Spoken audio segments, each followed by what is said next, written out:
निश्चित रूप से सम्राट चौधरी को झटका लगा है। कहा जाए तो कमल का फूल मिल गया था। नीतीश कुमार अग्रसोची हैं और वो पहले सोचते हैं इन बातों। आपको पता है कि सम्राट चौधरी जिस दिन मुख्यमंत्री का शपथ ले रहे थे, नीतीश कुमार ने 20 सालों में बिहार को बदला है। 20 साल तक नीतीश कुमार। नोरमा ग्रुप, जो सोचता है वो करता है। आपके अपने सपनों का आशियाना।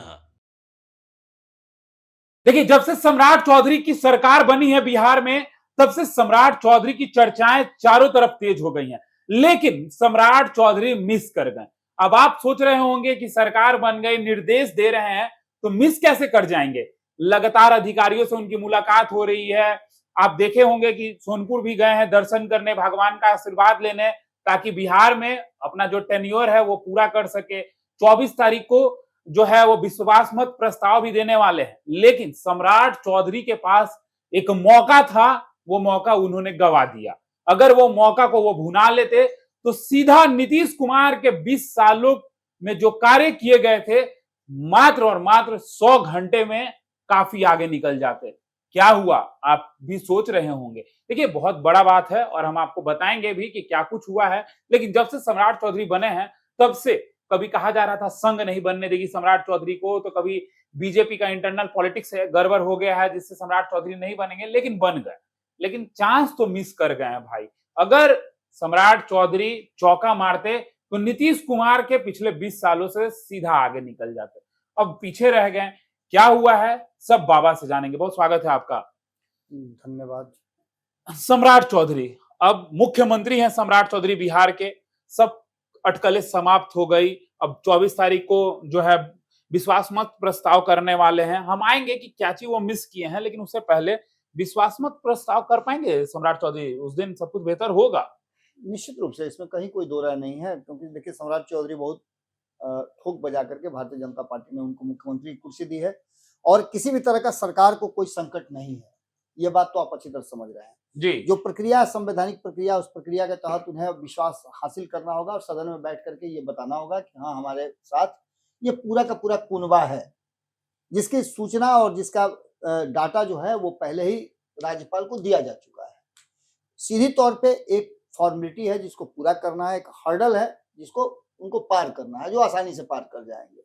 लेकिन सबसे बड़ी बात यह है कि 20 साल तक नीतीश कुमार बिहार में शासन सत्ता देखे और 20 साल में नीतीश कुमार ने अपनी एक अलग छवि बनाई, जिसे सुशासन बाबू की छवि कही जाती है, न्याय के साथ विकास वाली कही जाती है।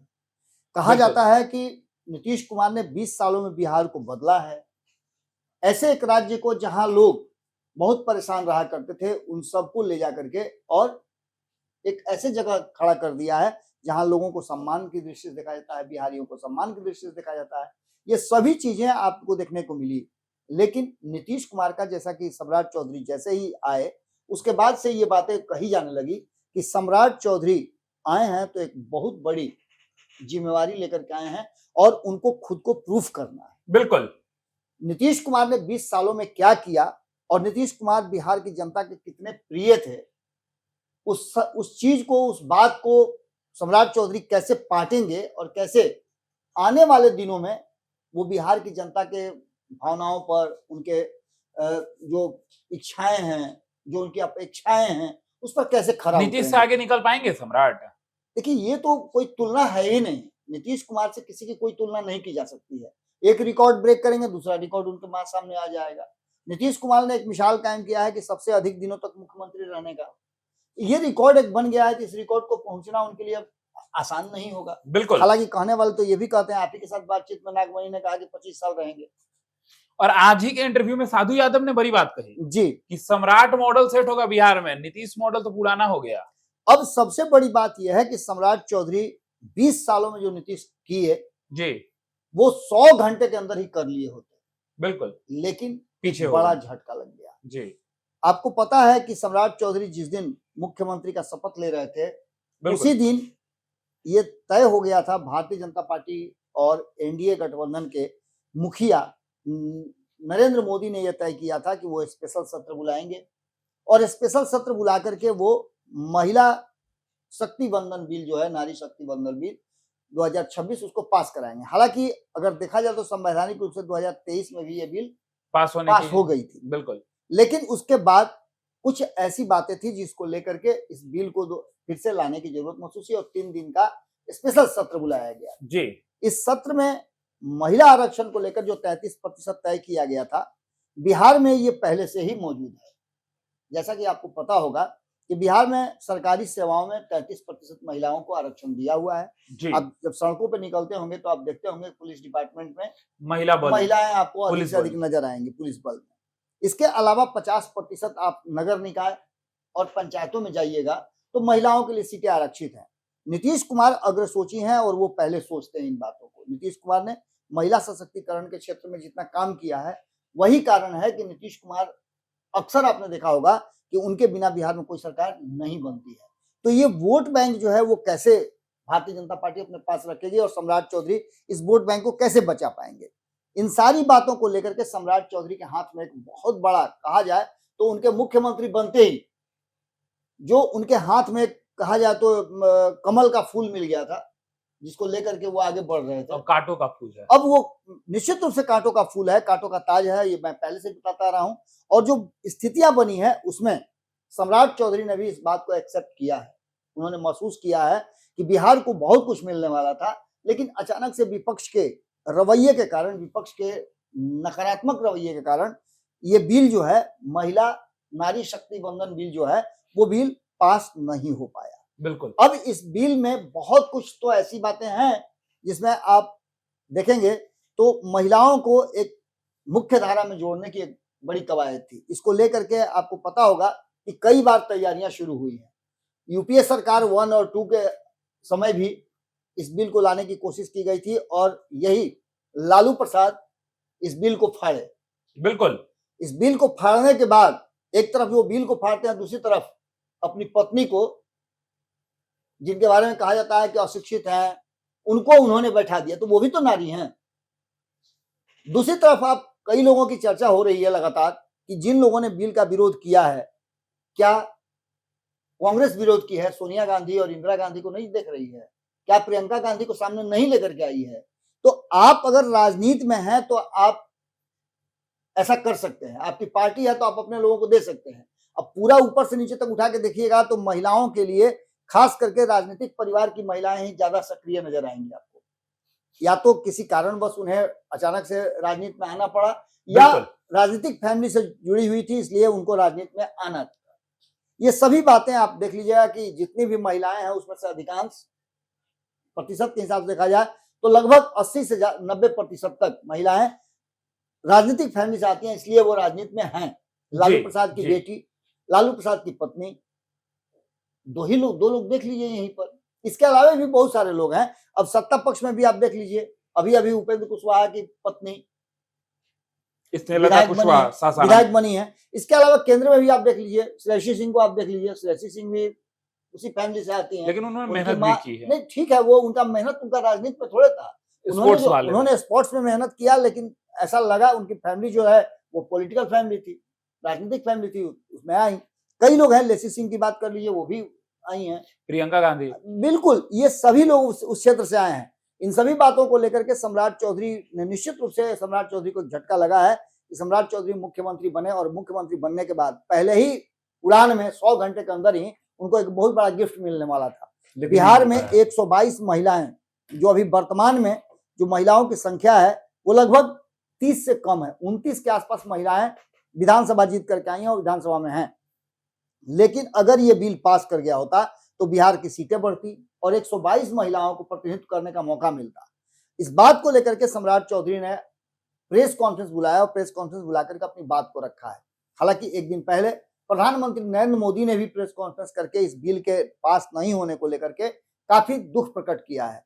आरक्षण की बात करें तो कहीं ना कहीं नीतीश कुमार ने इस लकीर को बड़ा किया है। नीतीश कुमार ने बहुत पहले ही महिला आरक्षण दिया है और महिला आरक्षण देकर के नीतीश कुमार ने बिहार में एक बेहतर मिसाल कायम किया है। अब जो परिस्थिति बनी है उन्हें सम्राट चौधरी कुर्सी मिलने के 100 घंटे के अंदर ही एक बड़ा माइलस्टोन खड़ा कर देते, एक लकीर इतनी बड़ी खींचा जाती जो कहीं ना कहीं नीतीश कुमार से भी बड़ी थी। बिल्कुल, क्योंकि विधानसभा और विधान परिषद में जो परिस्थितियां हैं उसमें साफ साफ नजर आ रहा है कि कहीं ना कहीं महिलाओं का प्रतिनिधित्व जरूरी है। महिलाएं जिस तरह से आगे बढ़ रही हैं हर क्षेत्र में, उसमें एक सोच के आधार पर एनडीए सरकार ने ये बिल लाया था 2023 में। लेकिन मैं बता रहा था कि सम्राट चौधरी को इसका दंश भी झेलना पड़ेगा कि सम्राट चौधरी के मुख्यमंत्री का शपथ लेने के साथ ही पहला ऐसा बिल है जो गिरा। दूसरी तरफ नीतीश कुमार जिस तरह की लकीर खींचे हैं और जिस तरह से नीतीश कुमार ने आगे बढ़ने का काम किया था 2005 से लेकर के अब तक, नीतीश कुमार ने जितने भी व्यवस्थाएं की हैं, महिला सशक्तिकरण से लेकर के बच्चियों को पोशाक से लेकर के साइकिल योजना, इसके अलावा और बहुत सारी ऐसी चीजें हैं जो कहीं ना कहीं नीतीश कुमार ने किया है और नीतीश कुमार ने सोच रखी थी कि महिला को भी पुरुषों के समान बराबरी में लेकर के आएंगे, बिल्कुल कंधे से कंधे मिलाकर चलने के निश्चित लिए। रूप से ये सब कुछ चल रहा था। और कहीं ना कहीं अचानक से इस बिल के गिरने के बाद, जहां एक तरफ बिहार में 122, माफ कीजिएगा, देश में 122 महिलाओं को मौका मिलता, क्योंकि सीटें जो हैं 543 से बढ़ाकर 816 या 850 करने की कवायद चल रही थी।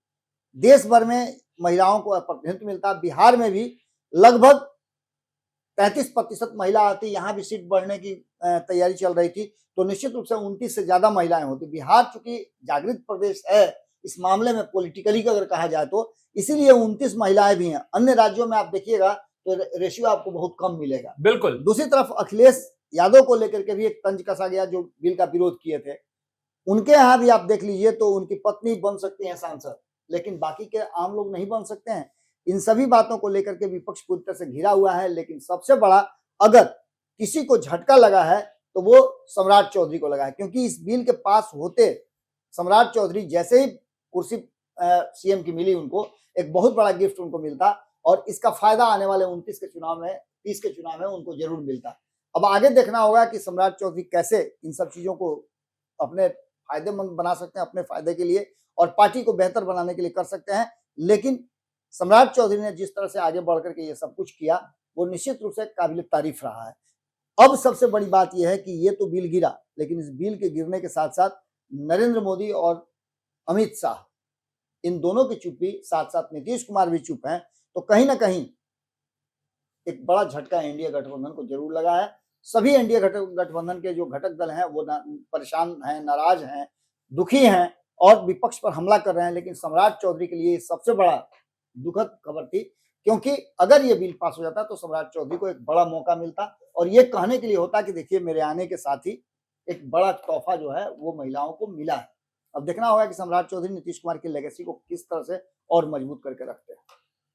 आप क्या सोचते हैं सम्राट चौधरी को लेकर? बिहार के नए मुख्यमंत्री हैं, कमान दी गई है उनको, कैसे संभालेंगे ये देखना दिलचस्प होगा। नीतीश ने एक लेगेसी सेट कर किया है बिहार में, 20 वर्षों में उन्होंने महिलाओं के लिए कई योजनाओं की शुरुआत की है। अब देखना होगा कि सम्राट चौधरी किस तरीके से नीतीश के मॉडल को ले के चलते हुए अपने मॉडल को कैसे बिहार में सेट करेंगे। फिलहाल इस खबर में इतना ही। बने रहिए भारत लाइव के साथ। धन्यवाद। आपके सपनों को हमने सजाया है, ई होम्स पैनोरमा को हमने बनाया है। ई होम्स मेरा एक सपना था जिसपे मैं पिछले 4 साल से काम कर रहा था। हमने जो बनाया है वो सबने है माना। ई होम्स पैनोरमा में हो आपका भी आशियाना। और फाइनली हमने 2021 में इस प्रोजेक्ट को लॉन्च किया। बहुत लोग अप्रिशिएट कर रहे हैं कि पूर्णिया जैसे शहर में, बिहार के, एक तो बिहार की बात करें उसमें भी पूर्णिया जैसे छोटे जगह में इस तरह का लाइफस्टाइल देना, ये सुन के हम लोगों को बहुत अच्छा लगता है। ई होम्स में हमने कुछ और भी किया है, जैसे हम जिस जगह में रह रहे हैं हमारे फैमिली सिक्योर हो, उनको सिक्योरिटी का ध्यान में रखा है। आपकी सुविधा और सुरक्षा आपके लिए खास है, ये आपका विश्वास है। इसमें आर्टिफिशियल इंटेलिजेंस का 7 लेयर सिक्योरिटी का हमने इस्तेमाल किया है। लस ग्रीन कैंपस को बनाया है, यदि हमारा बाउंड्री वाल है तो वो वर्टिकल गार्डन है। ये जितनी भी फैसिलिटी होता है एक इंटरनेशनल टाउनशिप में ई होम्स है, ये हम लोग विश्वास नहीं कर पा रहे हैं। जो भी हमारे मित्र, दोस्त या जो भी हमारे बाहर के बाहर आते हैं तो हम लोगों को बहुत अच्छा सुनने को मिलता है और बहुत अच्छा क्रेडिट मिल रहा है। वो सारा हमने सिर्फ एक बिल्डिंग नहीं बनाया, हमें एक बहुत अच्छा लाइफस्टाइल दिया ई होम्स में, और मेरा एक सपना था जिसको मैं आज फुलफिल होते हुए देख पा रहा हूँ। ये आपका आवास है। ई होम्स पैनोरमा में अब आपका निवास है। E Homes Panorama, luxurious lifestyle redefined. Panorama Group, जो सोचता है वो करता है। अगर ये वीडियो पसंद आई और वह बिहार के राजनीति और बिहारियत से सरोकार रखेनी तो सब्सक्राइब बटन दबा के चैनल के सब्सक्राइब कर ली। ओजे एगो घंटी बा, ओकरा बटन दबा देला से कुल सटीक और मारक खबर रुआ मुफ्त में मिल जाई। अगर रुआ पत्रकारिता के हमनी के नया प्रयोग में सहयोग कर चाहतानी तो ज्वाइन बटन दबा दी।